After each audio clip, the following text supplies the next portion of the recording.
आज Doubtnut app download करें। Doubtnut पर अपने सभी गणित, रसायन विज्ञान, भौतिक विज्ञान और जीव विज्ञान के डाउट्स का करो सफाया। बस प्रश्न की फोटो खींचो, एक ही प्रश्न को क्रॉप करो और तुरंत वीडियो सोल्यूशन पाओ। अभी डाउनलोड करें। दोस्तों प्रश्न दिया हुआ है कि विभव मापी एक रिक्त वोल्ट मीटर है। ठीक है दोस्तों, तो वोल्ट मीटर और विभव मापी क्या होता है ये हम समझ लेते हैं, फिर देखेंगे कि दोनों के बीच का संबंध क्या है। ठीक है, अब वोल्ट मीटर क्या होता है? वोल्ट मीटर से हम किसी भी विद्युत परिपथ में उपस्थित कोई भी विद्युत वाहक बल वाले वैद्युत स्रोत का विभवांतर ज्ञात करते हैं, टर्मिनल विभवांतर। ठीक है, अब विभव मापी क्या है? विभव मापी की सहायता से हम किसी भी विद्युत स्रोत का विद्युत वाहक बल या फिर विभव का मान ज्ञात करते हैं। ठीक है दोस्तों, विभवांतर भी ज्ञात करते हैं। अब वोल्ट मीटर में क्या होता है? वोल्ट मीटर मान दर्शाने के लिए क्या करता है? जो बाह्य वैद्युत स्रोत है या फिर जिसका हमको वैद्युत स्रोत का मान लेना है उससे कुछ धारा लेता है।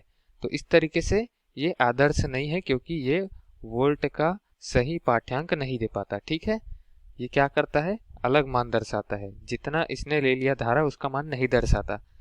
और आदर्श वोल्टमीटर क्या होता है?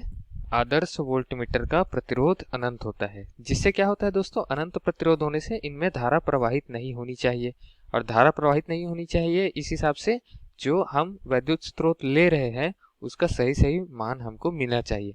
लेकिन ऐसा नहीं है, आदर्श वोल्टमीटर सिर्फ कथन पर ही है, ये इसका कोई भी प्रायोगिक नहीं बना है अभी तक। वोल्टमीटर का कुछ ना कुछ तो प्रतिरोध अवश्य होता है। ठीक है दोस्तों, तो इस तरीके से वो धारा हानि होती है थोड़ी सी, और हमको वोल्टेज का या फिर विद्युत स्रोत के विद्युत वाहक बल का सही मान नहीं मिलता। अब बात कर लेते हैं विभव मापी की। तो विभव मापी के लिए मैंने चित्र बनाया हुआ है दोस्तों। यहाँ पर क्या देख रहे हैं हम? इस बाह्य वैद्युत स्रोत का विद्युत वाहक बल ज्ञात करने वाले हैं। इसके लिए हमने एक और वैद्युत स्रोत संलग्न किया हुआ है विभव मापी में। तो ये क्या होगा? धारा का मान इससे लेगा। ठीक है, इससे नहीं लेगा धारा का मान। तो इस तरीके से क्या होगा? हमको धारा जो है वो हानि नहीं होगी, धारा हम अलग दे रहे हैं। इससे सिर्फ विद्युत वाहक बल का मान बिना धारा के हानि हुए निकाल सकते हैं। ठीक है दोस्तों, संतुलन बिंदु से।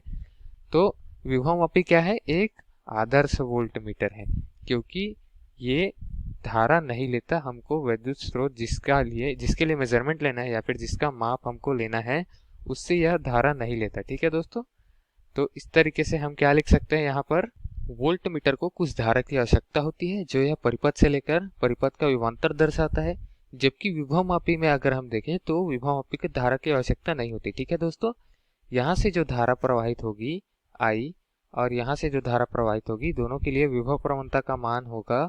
तो उस विभव प्रवणता के मान के हिसाब से संतुलन बिंदु प्राप्त होगा, जिससे हम क्या कर सकते हैं? संतुलन बिंदु में विक्षेप शून्य होगा। ठीक है दोस्तों, धारा प्रवाहित नहीं होगी।